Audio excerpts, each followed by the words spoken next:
नमस्कार दोस्तों, स्वागत है आप सभी को हमारे चैनल मास्टर स्टोरी चैनल में। अगर कहानी पसंद आए तो वीडियो को लाइक करें, चैनल को सब्सक्राइब करें और हाँ, बेल आइकन घंटी को दबाना ना भूलें। तो चलिए कहानी की ओर चलते हैं। ममता को स्टेज पर बुलाया गया और उसको नारी शक्ति अवार्ड से मुखिया जी ने सम्मानित किया। यह देखकर विनय और विनीता जी की आंखें फटी की फटी रह गई। उन्होंने तो सपने में भी नहीं सोचा था कि खुद मुखिया जी ममता को स्टेज पर बुलाकर सम्मानित करेंगे। पूरे हॉल में ममता की शाबाशी के नाम के चर्चे गूंज रही थी। ममता अवार्ड लेकर स्टेज से नीचे आई तो गुस्से में विनय ने उसका हाथ पकड़ा और एक तरफ ले जाकर खींचकर एक तमाचा मारने ही चला था। लेकिन आज ममता सबके सामने चुपचाप रहकर मार खाने वाली नहीं थी। उसने तुरंत विनय का हाथ दोनों हाथों को मजबूती से पकड़ लिया और खींचकर एक तमाचा उसके गाल पर जड़ दिया। पड़े थप्पड़ से इंसल्टिंग महसूस हो रहा था। ममता ने अपनी भी विनय का दूसरा हाथ कसकर पकड़े हुए था, जिसे वह छोड़ा नहीं पा रहा था। विनय और विनीता जी भी हैरान थी कि चुपचाप मार खाने वाली ममता के अंदर इतनी ताकत आज कहां से आ गई थी। उसे देखकर ऐसा लग रहा था जैसे साक्षात किसी चंडी देवी ने उसके अंदर प्रवेश कर लिया हो। मेरे बेटे का हाथ छोड़ गंवार औरत अपनी औकात भूल गई है क्या? विनीता जी ने उसे थप्पड़ मारना चाहा तो ममता ने इतनी जोर का तमाचा विनीता जी के गाल पर जड़ा कि वह 2 कदम दूर जाकर गिरी। ममता ने भी ठान लिया था कि आज वह इनकी हर बदतमीजी का मुंह तोड़ जवाब देकर रहेगी। अनपढ़ गंवार जाहिल औरत, तुम मेरी माँ पर हाथ उठाएगी? अपनी बात पूरी भी नहीं कर पाया कि ममता बोल उठी, so what if I am from poor family and what if I am from village? I am more capable and educated then all of you. I have done double MA and MSc in Maths and English. From now, I am leaving you people. I will divorce you. ममता के मुंह से यह सब सुनकर विनय और विनीता जी के तो पैरों तले जमीन क्या, पूरी धरती ही खिसकती नजर आ रही थी। उन्हें तो कभी सपने में भी नहीं सोचा था कि ममता इतनी पढ़ी लिखी और एजुकेटेड लड़की है। पूरा हॉल तालियों से गूंज उठा। ममता एक गरीब परिवार से जरूर थी, लेकिन वह एक एजुकेटेड और संस्कारी लड़की थी। अभी 5 महीने पहले ही उसकी विनय से शादी हुई थी। विनय की फैमिली थोड़ी अमीर फैमिली थी, इसलिए वह ममता को अपने आगे कुछ नहीं समझते थे। ममता को पाल पोस कर उसके पिता ने ही बड़ा किया था। माँ तो बचपन में ही चल बसी थी, इसलिए पिता के मान सम्मान के लिए वह अपने ससुराल में सारी जातियां सहती आ रही थी। यहाँ तक कि उसने अपने पिता को भी कभी नहीं कहा कि उसके ससुराल वाले उसे परेशान करते हैं। ममता को अनपढ़ और गंवार समझकर विनीता जी जब चाहे उस पर हाथ उठा देती थी। सबके सामने उसे अपमानित करके नीचा दिखाती थी। सबसे यही बोलती थी कि हमारी बहू तो 1 नंबर की अनपढ़ और गंवार औरत है। यही सोचते सोचते उसकी आंखें भर आई और वह अतीत की तरफ चली गई। सुबह के 5 बज रहे थे। ममता की हड़बड़ाहट से आंखें खुली तो आज बिना नहाए धोए ही रसोई में फटाफट चाय नाश्ता बनाने लगी। वैसे तो रात से उसे बहुत तेज माइग्रेन का दर्द हो रहा था, तो इस सर्द मौसम में उसका नहाने का मन बिल्कुल भी नहीं किया था। ममता ने चाय बनाने के लिए चढ़ाई और पराठे बनाने की तैयारी करने लगी कि विनीता जी अचानक रसोई में आ गई। ममता को बिना नहाए धोए रसोई में लगा देखकर उनका गुस्सा 7वें आसमान पर चढ़ गया और चिल्लाते हुए बोली, क्यों रे, तुझे कितनी बार कहा है कि बिना नहाए धोए मेरी रसोई में कदम मत रखा करो। ओ मम्मी जी, रात से मेरी तबीयत कुछ ठीक नहीं थी, तो सुबह सुबह नहाने का मन नहीं किया। विनीता जी ने गुस्से में बेलन उठाई और 2 बेलन उसके कमर में जड़ दिए। तुझे समझ में नहीं आता क्या, मरे या जिए, लेकिन मेरी रसोई में बिना नहाए धोए कदम मत रखना। ममता सिसकते हुए बोली, माँ जी, मेरे सिर में बहुत दर्द था, जिसके कारण मुझे रात भर नींद नहीं आई, पर मैं माफ़ी चाहती हूँ, अगली बार ऐसा नहीं होगा। विनीता जी का थोड़ा गुस्सा शांत हुआ तो रसोई से दंदनाते हुए बाहर निकल गई। उधर ममता की आंखों से झरझर के आंसू बहने लगे। ममता के समझ में नहीं आ रहा था कि कैसे वो क्या करे।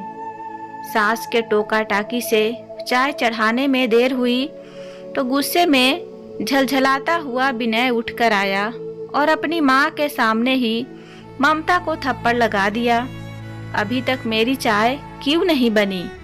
ममता को मारते देखकर विनीता जी ने विनय को ना तो रोका और ना हटाया और चिल्लाती हुई बोली, कितनी बार कहा है कि सुबह जल्दी उठा करो, पर इसे समझ में ही नहीं आता है। गरीब घर पर एहसान करके लड़की लेकर आओ तो यही होता आया है। कितनी बार तुझे बोला है कि मेरी नींद खुलने से पहले मेरी बेड टी बनाकर कमरे में ले आया करो, पर इसको कुछ समझ में ही नहीं आता है। हर रोज मुझे ऑफिस के लिए देर करवा देती है।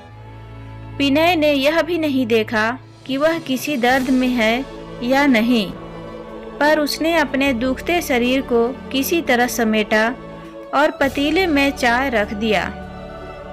चाय बनाकर विनय को देने भागी और नहाने घुस गई।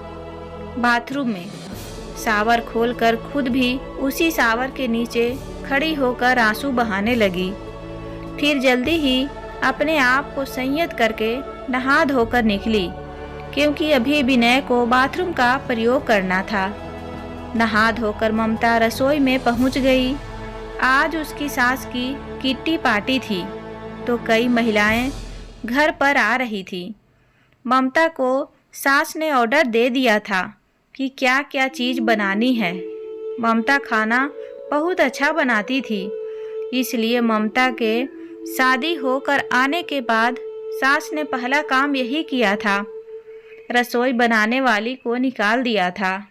ममता जल्दी पहले नाश्ता बनाया, सबको नाश्ता परोसा, फिर दोपहर की तैयारी में जुट गई। काम वाली पूजा ममता को जल्दी हाथ चलाते हुए देखकर बोली, भाभी, आपकी तबीयत को तो देखो, आप सुबह से परेशान हैं, लेकिन फिर भी काम किए जा रही हैं। कम से कम दवाई तो ले लो। ममता उस काम वाली को क्या कहती कि किसी ने उसकी दवाई गोली के लिए भी नहीं पूछा है, तो वह दवाई कहाँ से खाएगी। यह विनीता मैडम जी को भी आपकी बिल्कुल भी नहीं पड़ी है। आज फिर से पार्टी है क्या? काम वाली की सहानुभूति पाकर ममता की आंखें भर आई और नम आंखों से बोली, हाँ पूजा, तुम जल्दी जल्दी हाथ चलाओ, वरना तुम जानती हो वह फिर आफत आ जाएगी। भाभी, आपके आने से पहले यहाँ रसोई बनाने वाली महाराजिन लगी थी। आपके आते ही उस पर चोरी का इल्जाम लगाकर घर से बाहर निकाल दिया। वह बहुत रोते हुए यहाँ से गई थी। किसी तरह समय से ममता और पूजा ने काम निपटाया। घड़ी देखा तो 1:30 बजे थे। तुरंत ही डाइनिंग टेबल पर खाना लगाया शुरू कर दिया। अगर जरा सा भी देर हो जाती तो सुबह की तरह इस समय फिर से उसके साथ सुबह वाला व्यवहार शुरू हो जाता। यह सोचकर ही ममता के हाथ अपने दोनों गालों और कमर पर चले गए। कमर तो अभी भी दर्द कर रहा था।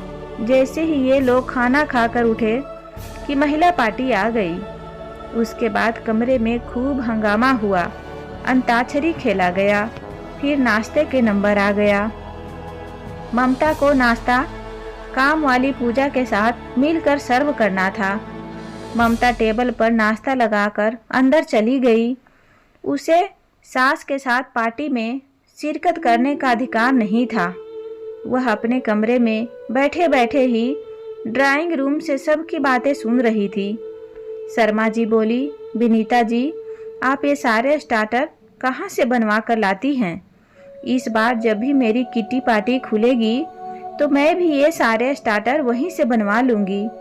विनीता जी चुप ही रही। तब किसी और ने फिर से पूछा तो विनीता जी ने बताया कि ये तो उसकी नौकरानी बनवा कर ले आती है अपने किसी पड़ोसी से। यहाँ पर गरम कर लिया जाता है। तो क्या आपकी बहू खाना नहीं बनाती है? वो तो एकदम फूहड़ है, फूहड़, कुछ नहीं आता उसे। वह तो बहुत गरीब घर की लड़की थी। वो तो इसका बाप हमारे पैरों में गिड़गिड़ाने लगा था तो लोगों ने तरस खाकर विनय से शादी करवा दिया, वह भी बिना दहेज के, वरना ये किसी काम लायक नहीं है। अरे तभी यह हम लोगों के बीच नहीं आती है और आपको सारा नाश्ते का सामान बाजार से मंगवाना पड़ता है। क्या करूं, मजबूरी है। तो फिर जब मेरी किटी निकलेगी तब मेरे लिए भी वहीं से ऑर्डर देकर बनवा दोगी क्या? उसने पूछा। हाँ हाँ, क्यों नहीं, जरूर बनवा दूंगी। विनीता जी की बातें ममता को सुनाई पड़ रही थी। सारा नाश्ता खाना मैं बनाती हूँ और ये मेरी तारीफ ना करके बाजार से लाया बता रही हैं। और मैं गरीब घर से हूँ तो क्या हुआ, उनके बेटे से पढ़ी लिखी ज्यादा हूँ। इनके बेटे की कहीं शादी नहीं हो पा रही थी, इसलिए तो मेरा हाथ मांगने आई थी। मैं क्या कोई बेकार हूँ, इनके बेटे से तो अच्छी ही हूँ। क्या स्टार्टर बनाने में वो मेरा नाम नहीं ले सकती थी? ममता जी सोचकर आंखें भर आई। इसके बाद कई अन्य महिलाओं की किटी पार्टी के लिए ममता को नाश्ता बनाना पड़ा।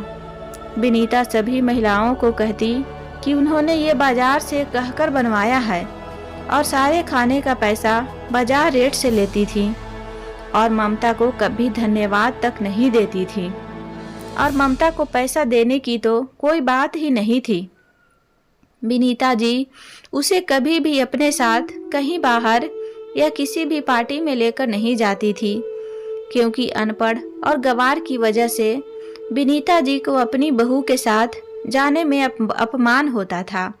असल में विनीता जी की मित्र मंडली में एक महिला को 11 महिलाओं को सुहागने खिलानी थी और गिनती में महिलाएं कम पड़ रही थी। तो उस महिला ने विनीता जी को ममता को लाने के लिए कहा। अब विनीता जी के आगे ममता को वहां ले जाना मजबूरी हो गई। विनीता जी ने अगले दिन ममता को अच्छे से तैयार होने को बोला। ममता बहुत उत्साहित हो गई। आज उसे पहली बार घर से बाहर जाने को मिल रहा था।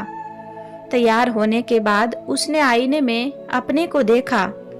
पीली रंग की साड़ी उस पर खूब फब रही थी।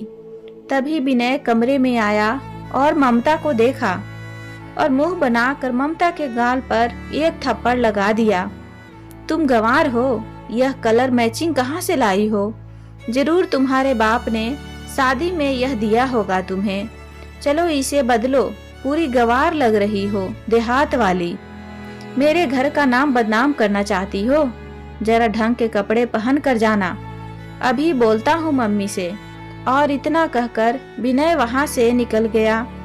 ममता कहना चाहती थी कि यह साड़ी मम्मी जी ने शादी में चढ़ाई थी, पर गाल पर पड़े चाटे के दर्द के आगे कुछ नहीं कह पाई। आंसुओं से भीगी आंखों के कोरों को पोंछा और फिर से साड़ी बदलने लगी। इतने में मम्मी जी आ गई और पीली रंग की साड़ी को देखकर बोली, तुमने यह साड़ी क्यों नहीं पहनी? अब ममता क्या बताती कि विनय ने उसे इस साड़ी के लिए गंवार बनाया। पूजा में चली गई। पूजा घर में ही थी, पर रीता जिन्हें पूजा करनी थी उन्हें इसकी विधि पता नहीं थी। विनीता जी ने पूछा तो वो हंसकर चुपचाप रह गई। जब कुछ आता ही नहीं था तो क्या बताती? ममता को पता था तो उसने यह पूजा अच्छे से करवा दिया। रीता ममता को धन्यवाद भी बोला, सबके बीच उसकी तारीफ भी किया। ललिता जी ममता की तारीफ सुनकर जल भुन गई। तुरंत पलटकर बोल उठी, अरे यह ममता है ना, यह गांव देहात से है, इसलिए इसे सब पता रहता है। रीता जो शहरी थी उसे इन बातों का क्या मतलब कि ममता शहर से है या देहात से? ममता ने उसका काम करवा दिया, यही बहुत बड़ी बात थी। उस दिन घर आ करके पूजा क्यों नहीं करवाई? बेचारी ममता अपने सास से डांट खाकर चुप रह गई। वह जानती थी कि अब आगे विनीता उसको कभी भी बाहर लेकर नहीं जाएगी, पर सोचा हुआ पूरा कहाँ होता है। जल्दी ही विनीता को खुद ही ममता को लेकर बाहर जाना पड़ा, क्योंकि शहर के मुखिया ने कुछ खास लोगों को अपने बच्चे के जन्मदिन की पार्टी में बुलाया था। उसमें विनीता का पूरा परिवार भी निमंत्रित था। अब विनीता जी यदि ममता को ना लेकर जाती तो मुखिया जी नाराज होते, क्योंकि खास मुखिया जी ने ममता को इनवाइट किया था। इसलिए विनीता जी को ममता को वहां ले जाना मजबूरी हो गया। ममता बेचारी घर का काम निपटाते निपटाते थक गई थी। इस समय लेटना गुनाह हो जाता, इसलिए सास के कहने पर पार्लर गई और वहां से तैयार होकर आई। विनय ने उसको जब देखा तो गुस्से से आग बबूला होकर ममता का जूड़ा पकड़कर खोल दिया। शक्ल देखी है अपनी कभी आईने में, जो पार्लर तैयार होकर आई है? ममता खुद के दर्द को समेटा। आज उसे अपने गरीब मायका होने का दुख होने लगा। क्या अगर उसका मायका संपन्न होता तो अभी क्या विनय और विनीता जी उसके साथ ऐसा ही व्यवहार करते? अब उसका मन बिल्कुल भी नहीं हो रहा था कि वह उस पार्टी में जाए, पर बुझे मन से ममता ने अपनी शक्ल सुधारने की कोशिश किया। इसके बाद विनीता जी आकर उसे देर करने के कारण 4 बात सुना डाली। वह पार्लर से ही तैयार होकर आई थी, पर विनय ने उसका जूड़ा हिला हिला कर खोल दिया। विनय ने उसका मेकअप भी हटा दिया। जानकर भी विनय को कुछ नहीं कहा। मुखिया जी के घर पर सभी पार्टी में केक काटने की प्रतीक्षा कर रहे थे और उसके बाद भोजन की व्यवस्था की गई थी। मुखिया जी के नौकर ने सबको केक देना शुरू किया। विनीता के बगल में ममता और फिर विनय बैठा था। नौकर ने केक ममता को देना चाहा, पर पता नहीं कैसे उसके हाथ से केक विनय पर गिर पड़ा। विनय ने समझा कि केक नौकर से नहीं बल्कि ममता से उसके ऊपर गिरा है। उसकी जैसी आदत थी, उसने वहीं खड़े होकर अपना हाथ ममता को मारने के लिए उठाया। खाना सही नहीं समझा। उसने तुरंत विनय का हाथ मजबूती से पकड़ लिया। वहां उपस्थित सभी लोग अब विनय और ममता को देखने लगे थे। सबको अपनी तरफ देखते रहने से विनय को यह इंसल्टिंग लगा कि एक औरत ने उसका हाथ मजबूती से पकड़ लिया है और वह अपना हाथ छुड़ा नहीं पा रहा है। छोड़ो मेरा हाथ, तू गंवार औरत गंवार ही रहेगी। विनय चिल्लाया कि ममता ने खींचकर 2 तमाचे उसके गाल पर जड़ दिया, पर ममता ने हाथ नहीं छोड़ा। वह जानती थी कि अगर इस समय हाथ छोड़ दिया तो विनय उसे घर जाकर मारने पर उतारू हो जाएगा, और वह यह नहीं चाहती थी। विनीता जी ने ममता के हाथ से विनय का हाथ छुड़ाना चाहा। गंवार कहीं कि छोड़ मेरे बेटे का हाथ। आज ममता ने ठान लिया था, तुझे तो मैं अभी बताती हूँ। विनीता जी बोल उठी तो विनीता जी के गाल पर भी जोर की चपेट पड़ी। ममता जो इतनी देर से विनय का हाथ पकड़े हुए थी और कब से इन लोगों की बातें सुन रही थी, इन लोगों ने उस गंवार जाहिल औरत समझ रखा है, जबकि वह इन लोगों की इज्जत सिर्फ इसलिए करती आई है कि ये उससे बड़े हैं और पिता ने बड़ों की इज्जत करना सिखाया था। पर अब उसे लगता है कि समय आ गया है जब इन लोगों को पलटकर अच्छे से समझा देना चाहिए। तेरी हिम्मत कैसे हुई मेरी माँ को हाथ लगाने की? You stupid woman. ओह, मैं कैसे भूल गया कि तू तो एक गरीब और अनपढ़ है, कहकर बेशर्मों की तरह हंसने लगा। So what if I am from poor family and what if I am from village? I am more capable and educated than all of you. I have done double MA. I am MSc in Maths and English. From now, I am leaving you people. I divorce you. Go to hell. ममता को English बोलते विनय और विनीता जी को पसीने पसीने हो गए। उन्हें तो पता ही नहीं था कि वो इतनी पढ़ी लिखी है। उसकी क्वालिफिकेशन सुनकर सभी के मन में उसके लिए आदर भर गया। ममता की क्वालिफिकेशन जानकर वहां खड़े सभी लोग तालियां बजाने लगे। मुखिया जी ने भी ममता को शहर के एक अच्छी फर्म में चीफ एक्जीक्यूटिव ऑफिसर की नौकरी देने का वादा किया। जब मुखिया जी ने ममता को नौकरी देने का वादा किया तो वहां तालियां और जोर से बजने लगी। ममता को इंग्लिश बोलता देखकर और नौकरी मिलती देखकर विनीता जी सदमे में आ गई। उन्होंने तुरंत ममता से माफ़ी मांगी और विनय को भी सबके सामने माफ़ी मांगने को कह दिया, पर ममता ने दृढ़ निश्चय कर लिया था कि वह विनय को तलाक देगी और अब पीछे नहीं हटेगी। उसके बाद ममता उन्नति के रास्ते पर चल निकली और जल्दी ही वह एक फर्म में ऊंचे ओहदे पर पहुंच गई, जहां इन्हीं मुखिया ने उसके काबिलियत को देखकर उसे स्टेज पर सम्मानित किया। वहां विनय और विनीता जी भी मौजूद थे। उन्होंने एक बार फिर से ममता से माफ़ी मांगनी चाही, लेकिन ममता वहां से बिना कुछ बोले निकल गई। विनय और विनीता जी जाते हुए बस ममता को मुंह ताकते रह गए। तो दोस्तों, ये थी कहानी पसंद आए तो वीडियो को लाइक करें, चैनल को सब्सक्राइब करके बेल आइकन घंटी जरूर दबाएं।